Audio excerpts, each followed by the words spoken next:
¿Qué tal, mis queridos amigos? Espero que se encuentren muy bien. Yo estoy muy contenta, estamos a media semana y bueno, pues vamos a seguir dándole un estironcito para que nos salga muy bonita la semana. Y bueno, pues hoy les traigo un cuento muy padre de una autora mexicana. Ella es catalogada una de las mejores escritoras de México, comparada con Sor Juana Inés de la Cruz. Y bueno, pues este cuento que les traigo hoy es como de las cosas escondidas que tiene la autora, pero me parece bastante bueno y por eso se los quiero compartir. El cuento se llama El árbol, de Elena Garro. El sábado a las 3 de la tarde salió Gavina. Era su día libre y no volvería sino hasta el domingo por la mañana. Marta la vio irse sola. Se recogió en su habitación. Miró los frascos de perfume y las porcelanas intactas sobre el tocador. Su casa de alfombras y cortinajes espesos la aislaba de los ruidos y las luces callejeras. Le pesó su silencio y lo sintió como abandono. Había camas intactas. Algunas ventanas ya no se abrían nunca, y a las únicas ceremonias a las que asistía eran ceremonias de adiós. Entierros y casamientos. Un timbrazo en la puerta de entrada la sacó de sus cavilaciones. Cautelosa, cruzó la casa y se acercó a la puerta. ¿Quién es?, preguntó antes de decidirse a abrir. «Soy yo, Martita», dijo una voz infantil desde el otro lado de las maderas. «¿Luisa?». Marta abrió la puerta para dejar entrar a la india. El bulto sombrío y renegrido de la mujer se coló veloz hasta el salón. Entró como una centella, esquivando los muebles y mirando de reojo a Marta. En la penumbra provocada por las sedas de las cortinas apenas se distinguía su cara angulosa. Se dejó caer en el sillón y esperó. Un olor nauseabundo escapaba de su persona. Marta miró sus pies renegridos, descalzos y gastados de tanto caminar. «¿Qué sucede, Luisa? ¿Qué la trajo a México?». Luisa se irguió de un salto. Se levantó las enaguas y mostró un moretón enorme en la ingle descarnada. Después, convulsa, señaló su nariz amoratada y la oreja por la que escurría un hilo de sangre negra y a medio coagular. «¡Julián!». «¿Julián?». «Sí, Julián me pegó». «Eso no es cierto. Julián es muy bueno». Y Marta recordó las palabras de Gavina. Al hombre bueno le toca mujer perra. Luisa era una perra. Perseguía a su marido hasta volverlo loco. La india la miró a los ojos y cruzó los brazos sobre el pecho. «Siempre me ha golpeado, Martita. Siempre». Su voz chillaba como la de una rata. Marta tuvo la certeza de que calumniaba a su marido. Hacía muchos años que conocía a la pareja. La veía siempre que iba a su casa de campo, en el pueblo de Ometepec. Al conocerlos, pensó que Luisa era una mujer niño. No fue sino mucho después cuando notó que sus risas y su conducta no solo eran extrañas, sino malvadas.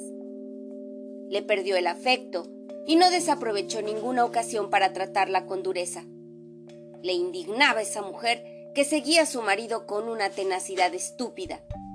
No lo dejaba solo, ni al sol ni a sombra. A donde él iba, iba ella, sonriente y maligna. A Julián todos lo querían. En cambio, nadie solicitaba la presencia de Luisa. Él la soportaba con resignación. La india se echó a reír y miró maliciosa a Marta, como si adivinara lo que estaba pensando.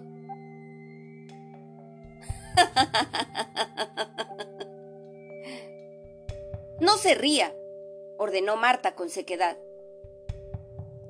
«Julián es malo, Martita, muy malo». «Cállese ya, no diga más tonterías». Hubiera querido decirle que ella era odiosa y que si Julián le había pegado, se lo merecía, pero se contuvo. Es malo, me hace llorar. Mire, Luisa, usted es de risa y de lágrima fácil. Y sabe lo que le digo, que si Julián le pegó, se lo merece. No, no lo merezco. Él es muy malo. Insistía en acusarlo. Su miseria producía náuseas. Su olor se extendió por el salón, invadió los muebles, se deslizó por las sedas de las cortinas. Basta con olerla para que se esté uno castigado, había dicho Gavina. Y era verdad. Marta la miró con asco. Luisa se levantó de un salto y, como era su costumbre, empezó a cubrirla de besos. Luego se detuvo y se volvió al sofá. Marta vio que le corrían unas lágrimas escuálidas por las mejillas, pero no sintió compasión alguna.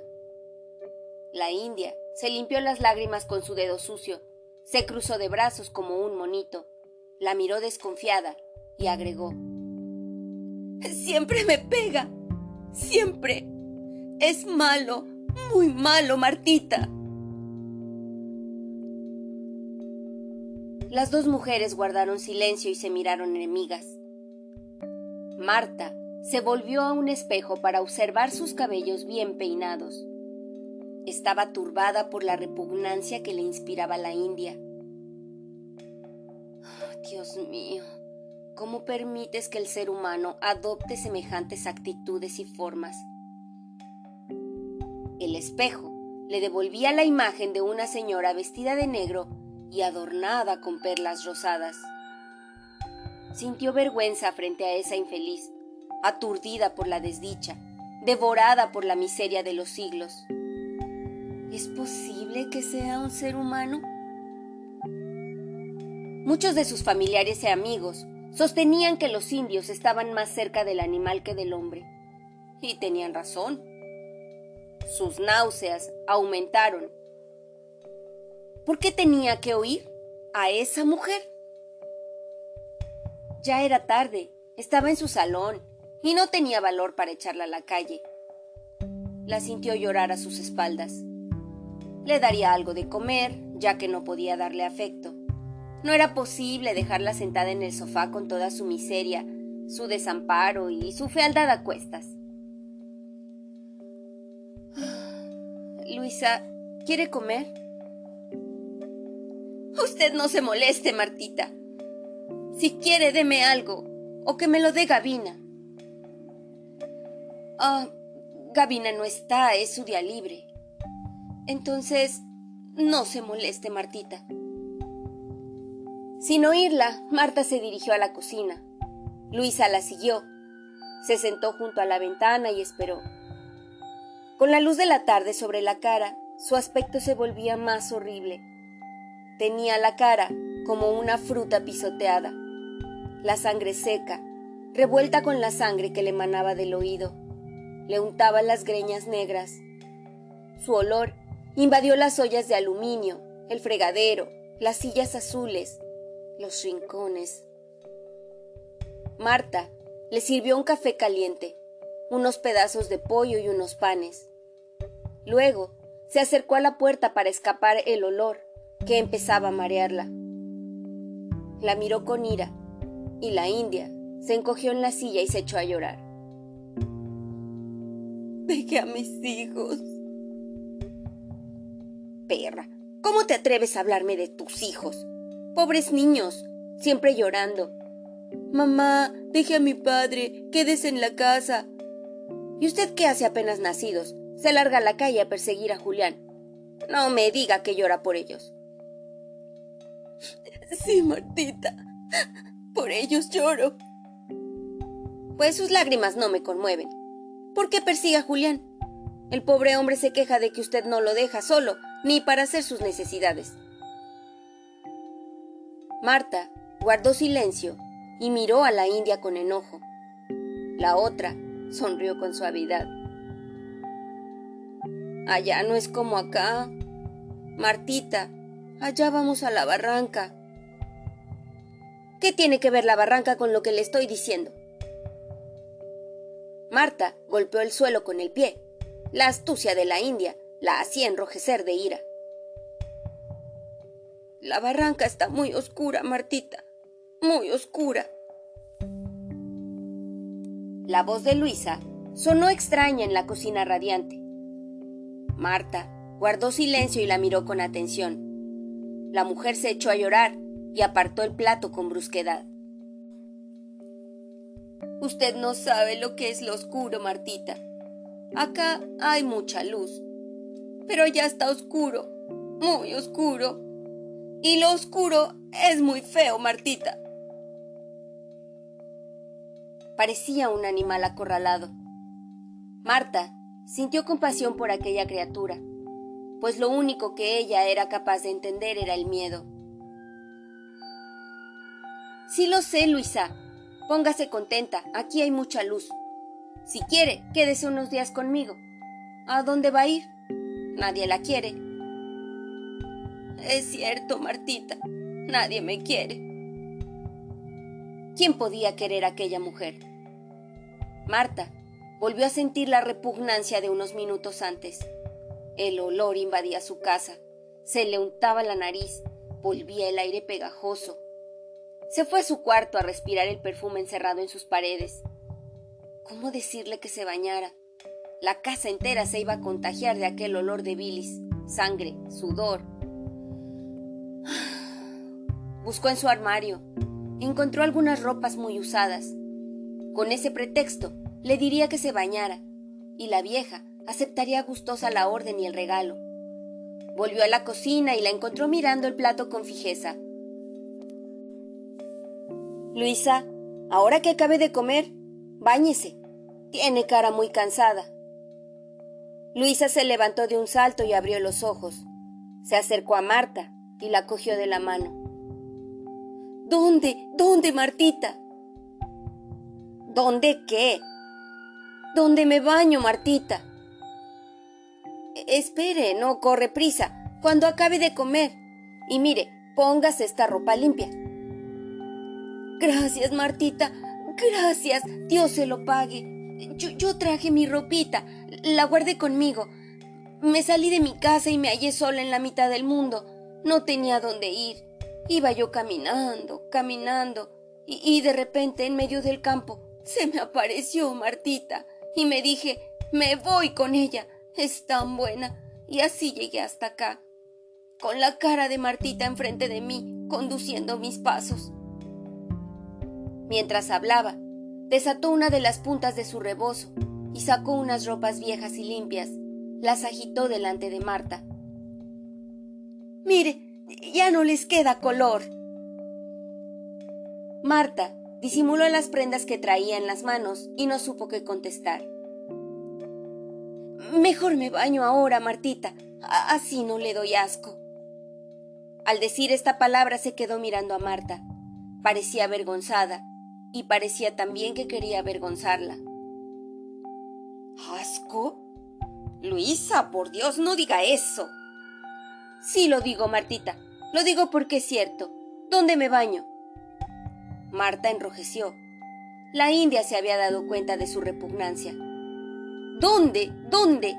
Insistía con malignidad. Marta cedió a la voz imperativa de Luisa y, dominada por ella, la llevó hasta la puerta del baño amarillo. Le voy a enseñar cómo se maneja la ducha. Yo sé, Martita, yo sé, repuso Luisa, empujándola fuera del cuarto. ¿Cómo lo vas a ver? En su pueblo no hay baños. Luisa cerró la puerta sin contestar. Vieja estúpida, se va a quemar, dijo Marta con ira, mientras golpeaba la puerta con fuerza. Pero la india se había echado la llave. Resignada, Marta se volvió a su habitación. Había que esperar a que la mujer saliera del baño. Rompería todo y se quemaría. Era una salvaje que desconocía los adelantos modernos. Luisa tardó tanto en bañarse que Marta se quedó dormida en un sillón. Desde el sueño oyó que alguien hablaba por teléfono. Martita está dormida en una silla. Se levantó sobresaltada y se dirigió a la habitación vecina, donde encontró a Luisa hablando por teléfono. Al verla, la mujer colgó la bocina y la miró sonriente. Llevaba el pelo suelto y húmedo y un vestido limpio. El olor se había disipado. ¡Qué latosa es usted! ¿Por qué cogió el teléfono si no sabe usarlo? Sí sé, Martita, sí sé. Marta no quiso contradecirla. ¿Cómo iba a saberlo si en Ometepec no había ni siquiera luz eléctrica? Estaba chiflada. Había escuchado el timbre y, llevada por la curiosidad, cogió el aparato. Al oír una voz lejana se puso a charlar con ella como una loca y ahora ahí estaba, mirándola muy contenta, con el pelo suelto y los ojos llenos de malicia. Voy a acabar de cenar, Martita. Ya era de noche y Luisa había encendido las luces de toda la casa. Ya era de noche y Luisa había encendido las luces de toda la casa. Marta miró la hora. Eran las 8. Se dirigió a la cocina para prepararse algo de cenar y encontró a Luisa llorando sobre su plato. Es malo, Martita, malo, volvió a insistir. Cállese ya, la que está endemoniada es usted, contestó Marta con violencia. ¿Endemoniada, Martita? Sí, endemoniada. ¿Por qué persigue a Julián? No lo persigo, lo cuido porque es cobarde. ¿Cobarde? Ay, ahora calúmnielo. Lo que debería hacer Julián es lo que le aconsejan sus hijos, irse lejos y dejarla. ¿Irse lejos? ¿Dejarme? Los ojillos de Luisa la miraron fugaces desde una esquina. Parecía asustada y ya no estaba dispuesta a la calumnia. Sí, dejarla porque usted está endemoniada. ¿Endemoniada? Si solo 2 veces lo vi. ¿A quién? Al malo, Martita. Había visto 2 veces al demonio. Si le metía miedo con el malo, la muerte y el más allá, tal vez se portaría mejor. Ah, con que ya lo vio 2 veces, ¿eh? Pues cuídese, el día que se muera, el demonio la va a perseguir como usted persigue a Julián. Luisa la miró con rencor. Se agazapó en su silla y retiró el plato. Marta la observó con el rabillo del ojo y, al ver su mal humor, colocó su cena en una bandeja y se dispuso a salir. Quería dejarla sola para que reflexionara. El miedo la haría cambiar de conducta. Lo que se debe en esta vida se paga en la otra, de manera que piense en lo que le digo y cuando vuelva a su casa, pórtese bien. Pensó que se iba a echar a reír y se apresuró a llegar a la puerta. Luisa guardó silencio y le lanzó una mirada oscura. Marta, para disipar la mala impresión, agregó antes de salir: «Sea buena». Y a pesar suyo, se echó a reír. Con los indios siempre se reía. Eran como ella. Les gustaba reírse y cuando llegaba a Ometepec la recibía un coro de risas que ella compartía. «Ande usted, Martita», contestó Luisa sombría. Marta siguió riendo en su cuarto. Pobre vieja, qué susto le había dado. Era fácil manejar a los indios. Bastaba nombrar al demonio para hacer con ellos cualquier cosa. Terminó de cenar y no tuvo ganas de volver a la cocina. De pronto, le pareció que había algo extraño en la mujer. Su olor se había disipado y en su lugar un aire pesado había dejado inmóviles a las cortinas y a los muebles. En realidad, no sabía cómo había tenido ganas de reír. No podía decir en qué residía la extrañeza de Luisa. La recordó arrinconada en la cocina, mirándola con sus ojillos tenaces. Durante años la había considerado la tonta del pueblo. Cuando la regañaba, Se reía y luego la besaba con tal ardor que parecía una loca. Muchas veces había sentido que sus regaños la llenaban de ira y que sus besos, en apariencia infantiles, venían cargados de odio. Los locos son malos. Creen que todos los persiguen y por eso persiguen a todos. Y Luisa está loca, señora, le repetía Gavina, mientras le alcanzaba las sales del baño y las toallas perfumadas de romero. Y era verdad. Luisa tenía algo singular, sobre todo esa noche. Era como si todos sus años de desdicha empezaran a tomar forma y estuvieran encarnando en un ser de tinieblas. Marta se asustó de sus propios pensamientos y miró en derredor suyo para cerciorarse de que era el miedo lo que la hacía pensar extravagancias. El orden nítido de su cuarto la volvió a la tranquilidad. Calumnia a su marido porque es muy desdichada. No me voy a dejar asustar por una simpleza. Se interrumpió al oír unos pasos descalzos, apenas audibles, oprimiendo la alfombra del pasillo. Se quedó quieta. Luisa apareció en el marco de la puerta, pequeña y desmedrada, mostrando los dientes blanquísimos en una sonrisa ambigua. ¿Martita? Sí, Luisa. La primera vez que vi al malo fue antes... ¿Antes de qué, Luisa? Pues antes de que matara yo a la mujer. Se produjo un silencio largo y asombroso. ¿Luisa había matado a una mujer? ¿Dónde? ¿Cuándo? ¿Y lo decía con esa tranquilidad y esa voz de niña? Sintió que tenía que contestar algo, para evitar que siguiera observándola con sus ojos intensos, mientras que de sus labios colgaba la misma sonrisa fija. ¿Usted mató a una mujer? Sí, Martita. Yo maté a la mujer. ¡Qué Luisa! ¿Qué cosas dice? Quería simular que le parecía natural que hubiera matado a la mujer. La india seguía observándola y riéndose en silencio, solo con la mueca de la risa, como si estuviera ocupada en oír algo que Marta no escuchaba. Martita, estoy oyendo sus pensamientos, dijo con su mismo sonsonete infantil, y avanzó veloz hasta ella y sin ruido se sentó a sus pies sobre la alfombra. El miedo es muy ruidoso, Martita, agregó, y luego guardó silencio.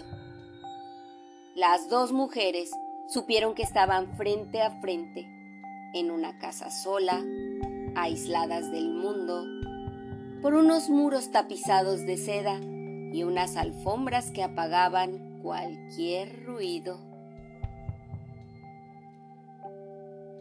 La primera vez que vi al malo fue antes de casarme con mi primer marido. ¡Había tenido otro marido! Marta descubrió que no sabía nada de la mujer que estaba sentada a sus pies. Cuando lo vi, estaba en el corral de mi casa. Era un charro que respiraba lumbre. No tenía botas, sino cascos de caballo, y al caminar sacaban lumbre. Llevaba en la mano un látigo, y con él azotaba las piedras, y las piedras echaban lumbre. Eran las 4 de la tarde, y yo comencé a gritar. ¡Ahí está! ¡Ahí está! ¿Quién ha de estar?, me contestaban mis padres, porque ellos no lo veían. El malo me oyó gritar y se me fue acercando, y sus ojos echaban lumbre. ¡Ahí está! ¡Ahí está!, gritaba yo. ¿Quién ha de estar?, contestaban mis padres, porque ellos no lo veían. Y el malo me comenzó a chicotear antes de que yo dijera su nombre. Luego me quedaron los temblores y el espanto. En ese tiempo llegó mi primer marido y me pidió, y mis padres me dieron, gratos para ver si me aliviaba, y nos vinimos a México. Había vivido en México y Marta lo ignoraba. Luisa la miró con fijeza. Parecía muy consciente de su sorpresa y eso la regocijaba. Sentada en el suelo, agazapada como un animalito, fruncía los párpados para ocultar las chispas de malicia que sus ojos dejaban escapar. Viví en México, aquí pues, en Tacubaya, y aquí tuve a mi criatura. Pero me hinché toda, Martita, y a los 3 días de parida, mi marido me llevó al pueblo y me dejó en casa de mis padres. «No la sacaste hinchada, ¿por qué la devuelves así?», le dijeron. «Váyanse a la chingada», les contestó, y se fue y nunca más lo vi. Por eso no lo supieron mis padres. Al poco tiempo yo les dije: «Mire, papá, voy a buscar a mi marido». Y mi papá se soltó llorando. «Déjanos a la criatura», me rogó. «¿Cómo no? ¿A poco cree que se la voy a quitar?». Y así fue que me vine otra vez a México y volví a vivir en Tacubaya, y aquí estuve. Luisa detuvo su relato para espiar a la otra. Marta no sabía cómo corresponder a su mirada. Bajó los ojos y esperó. Luisa levantó el brazo flaco. «Aquí viví», y señaló un lugar en el espacio, como si Tacubaya estuviera dentro de la habitación. Marta guardó silencio con turbación. Presentía que la india le hacía sus confidencias, movida por un interés que ella no alcanzaba a adivinar. Tenía que impedir que continuara con su relato. «Luisa, ya no me cuente más. Es mejor olvidar». «No, Martita, no hay que olvidar. Aquí fue donde viví y aquí fue donde conocí a la mujer». Hizo otra pausa. Marta no se sintió con fuerzas para decir nada. La voz de Luisa y el silencio de la casa la agobiaban. ¿Qué quería de ella? ¿Por qué la miraba así? Era una zorra. «Y aquí fue donde la maté». Al decir esta frase, su voz y su rostro adquirieron sus rasgos infantiles. ¿La mató y lo decía con ese aire inocente? Se arrepintió de haber sido suave en su trato con los indios. Sentada a sus pies estaba la prueba de su error. La vieja repugnancia criolla hacia lo indígena se sublevó en ella con violencia. No merecían sino latigazos. Miró a la india y se sintió segura, atrincherada en sus principios. ¿Y por qué la mató? Porque andaba diciendo cosas. ¿Qué cosas?, preguntó otra vez con dureza. Pues cosas, que andaba yo con su marido y yo ni lo conocía. Al decir esto, sus ojitos se iluminaron. Carecía, como la mayoría de las mujeres, del sentimiento de culpa. Ella era inocente frente a Julián, frente a la muerta y frente al marido de la muerta. Marta la miró con ira. Ni lo conocía, ni nunca lo vi. Y ella decía cosas, afirmó rascándose la cabeza para convencerse de la verdad de sus palabras. Luego levantó el dedo índice. «Mira, mujer, no andes hablando, no sea que halles el silencio en mi cuchillo». Así le dije y no me hizo caso. ¿Cree Martita que no me entendió? Entonces la fui a buscar al mercado, a la hora en que todas vamos a comprar, y estaba bonito, lleno de cebollitas, de cilantro, de limas. Me puse a un ladito de las mujeres que venden las tortillas, y como ellas están arrodilladas, la vi venir. La muy ingrata venía columpiando su canasta bien llena de fruta, y me dije en mis adentros: «Ya vas a callar, paloma», y le enterré mi cuchillo. Luisa dejó de hablar. Marta tuvo la certeza de que sus silencios eran premeditados. Asustada, respiró el aire pesado que las palabras de Luisa acumulaban sobre sus cabezas. ¡Ay, Luisa! ¿Y cómo tuvo valor para hacer una cosa tan horrible? ¿Cómo se puede enterrar un cuchillo? Pues en la barriga, Martita. ¿Dónde más seguro y más blandito que la entraña? Con un movimiento brusco, Luisa sacó un enorme cuchillo que llevaba oculto debajo de la blusa e hizo ademán de enterrarlo en una barriga imaginaria. Marta apenas tuvo tiempo para sofocar un grito de horror que quiso escaparse de su pecho. Muda, la vio despanzurrar a un ser inexistente. Había olvidado sus maneras infantiles y sus ojos brillaban alucinados. ¡Así! ¡Así! ¡Oh, sí!, repetía Luisa jadeante, mientras seguía dando cuchilladas en el aire. Y allí quedó, y yo me fui corriendo. ¿Se fue corriendo? Y Marta la vio correr entre la gente del mercado con el pelo encendido, los ojos crueles que tenía ahora y el cuchillo en la mano.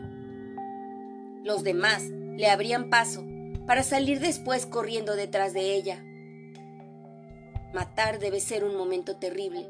Quizás tenga su grandeza, se dijo Marta. Y me salí del mercado y bajé la calle corriendo. Todavía llevaba yo el cuchillo en la mano cuando me metí en la casa donde me agarraron. Iba bien lleno de sangre. ¿No se lo dejó clavado? No, Martita, se lo saqué porque era mío y estaba bien lleno de sangre. ¿Cree, Martita, que alcanzó a salpicarme?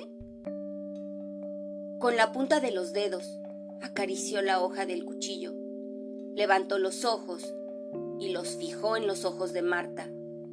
Se rascó la cabeza como para ahuyentar un pensamiento y volvió a acariciar el cuchillo, extraviada en sus recuerdos. Uno tiene harta sangre. Somos fuertes, Martita. Hermosas fuentes. Así quedó ella, como una fuente en la mañana del mercado. ¿Ve, Martita? Una mañana con su mercado y su hermosa fuente. Su voz volvió a esconderse en el tono infantil. Sonrió afable. ¿Y quién era ella? Marta quería saber quién era aquella mujer que quedó tirada en la mañana en un mercado remoto, con su canasta volcada y sus frutas revueltas en sangre. A su lado, los gritos de los vendedores y el olor del cilantro. Ah, pues eso sí, quién sabe. ¿Cómo se llamaba? Pues eso sí, quién sabe. Luisa se dio cuenta de su interés y no quiso darle nada de su muerta. Celosa, la guardaba para ella y escondía su nombre y su cara. Marta se irritó. ¿Cómo que quién sabe? Sí, Martita, quién sabe. Nada más era la mujer que decía cosas. Por eso le enterré el cuchillo. Luisa colocó el cuchillo a sus pies y lo miró con pasión. Marta vio que era inútil preguntar por la mujer y miró el arma reluciente que había entrado en la tersura del vientre de la desconocida. ¿Con ese cuchillo? Sí, Martita, con este. Me lo quitaron cuando me agarraron. Solo que luego, tanto y tanto les lloré, que me lo dieron junto con mi libertad. Marta tuvo la impresión de que la india mentía. No era creíble que le hubieran devuelto el arma del crimen. La había querido asustar porque había defendido a Julián. Además de envidiosa era Ladina. Se sintió ridícula creyéndole sus cuentos. Se vio con los ojos de un tercero, dos viejas espiándose y asustándose en una habitación en la penumbra, y un cuchillo sobre la alfombra. Se echó a reír. Luisa era una embustera y la miró con mofa. ¿Y te llevaron a la cárcel? Claro, Martita. Me encerraron, me privaron de mi libertad y allí fue donde volví a ver al malo. Otra vez aparecía el malo. Había una lógica en su historia. Era verdad lo que contaba. Marta descubrió que ella había provocado sus confidencias, diciéndole que estaba endemoniada. La había querido asustar y lo único que había logrado era abrir la puerta por la que se escapaban sus demonios. Se volvió a preocupar. Sí, Martita, allí lo volví a ver. Estaba pintado en una pared. Sí, Martita, allí lo volví a ver. Estaba pintado en una pared. Así de mi tamaño. Y estaba doble, como hombre y como mujer. Me dieron el trabajo de azotarlo y me dieron el látigo. Todos los días le daba yo y le daba hasta que me temblaba la mano. Y cuando acababa de azotarlo y que ya no podía yo ni moverme, alguna compañera me decía: «Ándale, Luisa, pégale otro ratito por mí». Y yo volví a azotarlo, pues un favor no se le niega a una recogida igual que yo. Cuando me dieron mi libertad, ya nunca volví a verlo. ¿Nunca? ¡Qué bueno, Luisa! Estaría usted feliz de verse libre del demonio y de la cárcel. No, Martita. La vida con las recogidas no era mala. A las 4 de la mañana nos levantábamos y nos poníamos a cantar. Luego molíamos el nixtamal para los presos. Después nos bañábamos. Por eso le dije que sí conocía bien el baño. ¿Ve, Martita? ¿Ve cómo no le dije mentiras? Los baños de la prisión eran igualitos al suyo, solo que no eran amarillos. Hablaba ahora en voz baja, y las palabras recogida o compañera las decía con una ternura apasionada. Sus ojos se habían llenado de nostalgia. Se quedó triste. A sus pies brillaba inútil el cuchillo. Miró a Marta con dulzura. El trabajo no se acaba nunca. Limpiábamos los peroles en donde cocinaban la comida de los presos. Lavábamos la ropa, las escaleras, los pasillos. ¿Y cuánto tiempo estuvo allí, Luisa? ¿Quién sabe? Se me llegó a olvidar la calle. Yo ya no me hallaba más que con las recogidas, mis compañeras. Allí hallé mi casa y no pasé ninguna pena. Me engreí tanto que en las noches y los días se me iban como agua. Si nos enfermábamos, había 2 doctores. 2, Martita. Y ellos nos cuidaban. Tanto tiempo me quedé que yo ya no reconocía otra casa. Miró a Marta con tristeza y guardó silencio. Ahora sus pausas eran involuntarias. Era extraño verla tan melancólica, evocando sus tiempos de presidiaria.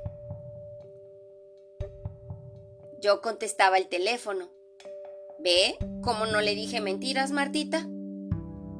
Es verdad, Luisa, no me dijo mentiras. De pronto, se animó y se echó a reír. En las noches había bailes en el corral.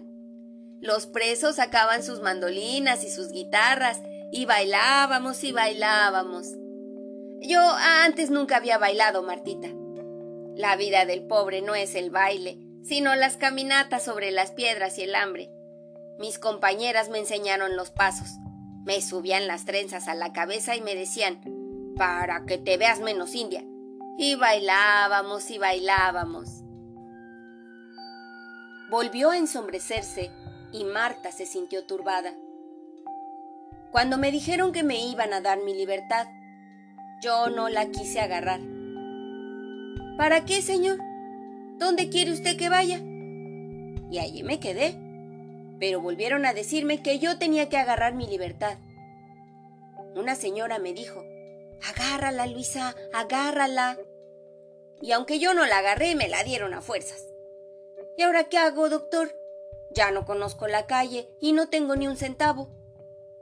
La calle son centavos, Martita, son centavos. El doctor me dio para mi pasaje y la señora que decía que agarrara yo mi libertad vino a esperarme a la puerta del mundo.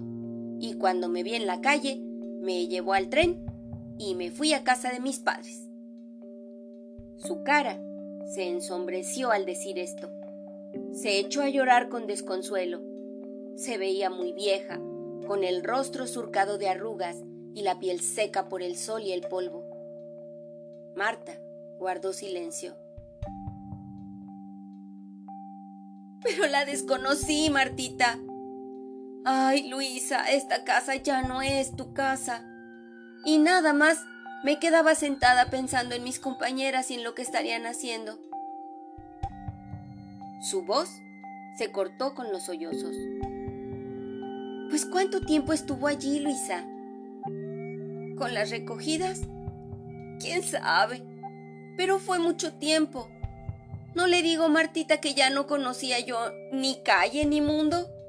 Cuando llegué a casa de mis padres, mi criatura ya estaba así de grande. Luisa levantó el brazo y dibujó en el aire una estatura de 10 años. Se quedó suspensa, perdida en sus recuerdos. Para ella, la cárcel significaba sus años halagueños.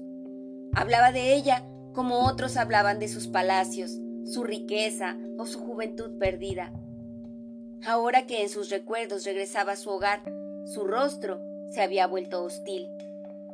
Dejó de llorar. ¿Y qué le dijeron sus padres? Nada. ¿Cómo te va, hija? No, ¿qué le dijeron de su temporada en la prisión? Luisa se irguió de un salto, se puso en guardia y la miró con fijeza. ¿De la recogida? Nada. Nunca lo llegaron a saber. Nunca lo supo nadie. Ellos creyeron que yo había vivido en Tacubaya con mi primer marido. Pero, ¿su marido no volvió al pueblo? No. Tuve la suerte de que lo matara uno de los presos que salió de la cárcel. Y nunca volvió al pueblo para contar nada. Hay cosas, Martita, que nadie debe saber. Nadie sabe que estuve en la cárcel, ni mis padres que ya murieron, ni Julián. Cuando él me fue a pedir, nada le dije. Yo pasaba por viuda y viuda soy. Se volvió otra vez un ovillo y miró a Marta. Las dos guardaron silencio. ¿Por qué le contaba su historia? Se miraron a los ojos espiándose los pensamientos. El relojito de oro sobre la cómoda hacía un ruido rápido. El tiempo se hacía presente. Se echaba sobre ellas con una velocidad desacostumbrada. Luisa se irguió un poco. Antes de salir de la cárcel, mis compañeras me querían harto. Me dijeron: mira, Luisa, a nadie le digas nunca que mataste a la mujer. La gente es mala, muy mala. Así me dijeron. Ya sabemos que vas a tener la tentación de contarlo. A uno lo obligan a confesar los pecados, los propios pecados. Tú tienes los tuyos y son nada más para ti. Y tienes además los pecados de la mujer y juntos te van a pesar mucho. Ya sabe, Martita, que uno carga con los pecados de los muertos que uno mata. Por eso, se ve que esos hombres que deben 2 y 3 muertes, bien doblados están por el peso. Pero no se lo digas a nadie, Luisa, ni le cuentes a nadie en dónde estuviste estos años. Así me lo dijeron y así lo hice, Martita. Nadie más que usted se lo he contado. Pero mira, Luisa, me dijeron mis compañeras, si alguna vez sientes que los pecados te doblan las piernas y te vacían el estómago, vete al campo, lejos de la gente, busca un árbol frondoso, abrázate a él y dile todo lo que quieras. Pero solo cuando ya no aguantes, Luisa, pues eso solo puede hacerse una vez. Y así fue, Martita. Pasó el tiempo y solo yo sabía lo que era mi vida, hasta que las piernas se me comenzaron a doblar y la comida ya no la aguantaba, pues mis pecados y los de los muertos, que eran más que los míos, se me sentaron en el estómago. Y un día le dije a Julián: voy a cortar leña. Y me fui al monte y encontré un árbol frondoso, y tal y como me dijeron mis compañeras lo hice. Me abracé a él y le dije: mira, árbol, A ti vengo a confesar mis pecados, para que tú me hagas el beneficio de cargarlos. Y ahí estuve, Martita, y me tardé 4 horas en decirle lo que fui. Luisa, sin alientos, detuvo su relato y miró furtiva a Marta, que estaba muy pálida. ¿A dónde quería llegar la india? Sintió que el corazón le latía con fuerza, pero no se atrevió a llevarse la mano al pecho. Inmóvil, esperaba el final del relato. Me volví a mi casa y tardé un tiempo en ir a ver al árbol. Y cuando llegué... Luisa guardó silencio y miró a Marta. Lo hallé seco, Martita. Estaba seco. El silencio cayó entre las dos mujeres y la habitación se pobló de seres que cortaban el aire con menudos cuchillos de madera seca. ¿Se secó?, murmuró Marta. Sí, Martita, se secó. Le eché encima mis pecados. El árbol seco entró en la habitación. La noche entera se secaba dentro de las paredes y las cortinas disecadas. Marta miró el reloj. También él se secaba sobre la cómoda. Buscó en su memoria un gesto banal para dirigirlo a Luisa, que, petrificada por sus propias palabras, la miraba alucinada. Luisa, cuando le dije que estaba endemoniada, bromeaba. Tranquilícese, el pasado ya no existe. Nunca volvemos a ser lo que fuimos. La india permaneció inmóvil, mirándola desde muy atrás de los años. Marta sintió miedo. No tenga miedo, Luisa. Aquí estamos las dos muy contentas, y lo que pasó, voló. Nunca se recupera. Se secó, Martita, se secó, repitió Luisa. Ya me lo dijo, Luisa, ya no lo repita. Váyase tranquila a dormir. Aquí estamos las dos seguras, lejos de todo. ¡Qué solitas estamos, Martita! ¿Por qué me dice eso, Luisa?, preguntó Marta con la voz vaciada por el miedo, consciente del silencio inmóvil de sus muebles y sus cortinas. ¿Por qué Gavina vuelve hasta mañana? Luisa, váyase a dormir. Ya sabe dónde está su cuarto. Marta quería estar sola, romper el hechizo. Luisa sonrió y recogió su cuchillo. Marta gritó: «Déjelo». ¿Por qué, Martita? Si es mío. Y con un gesto suave lo hizo desaparecer debajo de su camisa. Despacio abandonó el cuarto de la patrona. La habitación quedó quieta. Marta esperó unos minutos. Nada se movía en la casa. Se levantó y movió los frascos del tocador. Dejó caer el cepillo del pelo, pero el ruido no la consolaba del miedo. Desde las sombras espiaban sus movimientos y se reían de ella. Se estaba columpiando en el vacío. Empezó a desvestirse. Desde el túnel negro se reían de ella a grandes carcajadas inaudibles. Se metió en la cama. Quería engañar a los enemigos, hacerlos creer que no tenía miedo. Y apagó la luz. ¿Por qué le había dicho a la mujer que estaba endemoniada? La había vuelto a su pasado. Qué extraño que hubiese sido tan feliz en la cárcel. Allí había sido igual a los demás. ¿Qué estaría haciendo ahora? Hubiera querido espiarla. Estaba segura de que tampoco ella dormía. Ella también tenía miedo. Por miedo, espiaba a Julián. Temía que se le fuera. El campo no tiene puertas y no podía encerrarlo. Le asustaba la libertad suya y la de los demás. Vieja estúpida. Era igual a todos los indios. Ella no los quería y solo aceptaba a los que la adulaban, como Gavina. A veces era amable con ellos por pereza, pero en el fondo de su corazón había una dureza irremediable.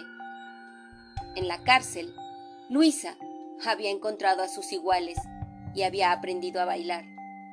en el mundo había vuelto a su lugar y solo se había confiado a un árbol. Y se secó.